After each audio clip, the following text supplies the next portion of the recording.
satisfait. Ah, si nous restions en Égypte, si on était resté en Égypte, si je n'ai pas devenu chrétien, ça là, si je n'ai pas chrétien, ça là, il y a longtemps je vais gérer ce dossier-là. Si je n'ai pas baptisé, parce qu'il m'a parlé là, aujourd'hui, la même voix, la même le connaît. Si je n'ai pas engagé à la chorale, au renouveau, à la liturgie, ça allait m'entendre. Si moi, je n'étais pas, de toute façon, ce chauffeur là, mal conduit là, il allait m'entendre. Hier, j'étais au volant, et puis un gars qui a fait une manœuvre là. Je l'ai conseillé, je lui ai dit, je suis appelé dans ce soir. Il a la chance. Ça là, je pense que j'ai descendu, j'ai dit deux mots. Et mon frère a dit, mon père, laisse tomber. L'homme n'est jamais satisfait. On n'est jamais satisfait. Frères et sœurs, première chose qu'il nous faut retenir à partir de la première lecture, sachons reconnaître la grâce de Dieu dans notre vie.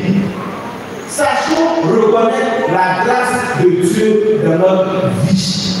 À chaque jour suffit sa peine. Dieu sait faire vite.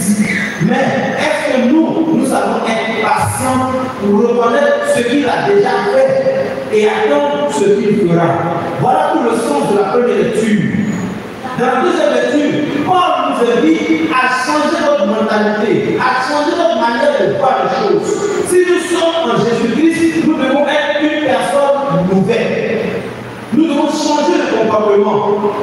On n'a plus le droit de réfléchir comme les autres. On n'a plus le droit d'être dans le contexte, d'être dans le fait. Comme on disait avant, je ne sais pas si c'est dit encore, on est dans le village. Donc c'est la seule expression que j'ai retenue. On n'a plus le droit. Bon, qu'est-ce que je vais dire? Pour ne pas que quelqu'un dise que le Père parle de moi. Enfin, tu sais, je sais. On se comprend. Tu es chrétien, tu n'es pas païen. Tu es chrétien, que tu sois élève, que tu sois travailleur, que tu sois, je ne sais pas, mais tu es chrétien. Tu es obligé, tu es condamné à donner l'exemple. Tu es condamné à donner l'exemple. Imagine-toi, tu es chrétien baptisé. Je vous donne un petit témoignage. Quand j'ai appris l'année de licence à l'université, je viens de boucler ma licence en sciences de l'éducation. Je n'ai pas fait de cours avec les autres. J'ai pris le livre en marche. Et puis au moment de la proposition, comme je suis arrivé en retard, on a se présenter. Chacun se présente. Moi je suis policier, moi je suis enseignant, moi je suis ça. Et puis on arrive à mon coup, on me regarde.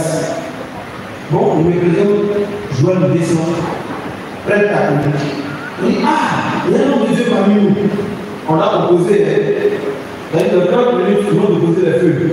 Et puis, elle dit, il y a un homme de Dieu parmi nous. Puis je suis assis là, il dit non. Même au séminaire, il m'a servi du temps. Après, il m'a sorti du temps. Je la nage de la fête, et puis elle dit, mon père, c'est quoi? Nous, on connaît c'est quoi? Bon, c'est compris le nom. Quand je dis, on est chrétien, on est condamné à donner l'exemple. Quand ça ne va pas, je porte mes lunettes, je mange de la fête du soir. Et il y a une proposition, il y a une qui dit, pourquoi on a cette deuxième établie primaire? Il y a des restes concentrés, rendez-vous en deuxième section. Parce que j'avais bien le prix. Nous sommes obligés, frères et sœurs, de penser, de changer notre mentalité, de changer notre manière de voir les choses. Mais comment? Le Christ nous dit, et cela devient à l'évangile, travailler à ce qui demeure. Frères et sœurs,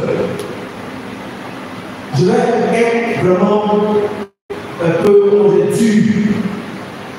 Dans le cercueil, tu n'emporteras pas ta maison, tu n'emporteras pas ta voiture, tu n'emporteras pas ta richesse, tu n'emporteras pas ton enfant, tu n'emporteras pas tes bijoux, tu n'emporteras pas ton mari. Tu seras seul. Mais seul face à Dieu. Qu'est-ce que tu veux répondre? Et te dit, mon enfant, qu'as-tu fait de la grâce que je t'ai donnée sur la terre, en tant qu'élève, quand tu t'es élève baptisé, qu'est-ce que tu as donné comme exemple? En tant que travailleur, qu'est-ce que tu as donné comme exemple? Et pour puiser cette force, c'est dans l'Eucharistie. L'église vit de l'Eucharistie. L'Eucharistie est source et sommet de toute prière. Frères et sœurs, le pain venu du ciel, c'est le Christ lui-même qui se donne à nous. Si nous prenons conscience que dans la communion, dans l'hostie que nous recevons, c'est Jésus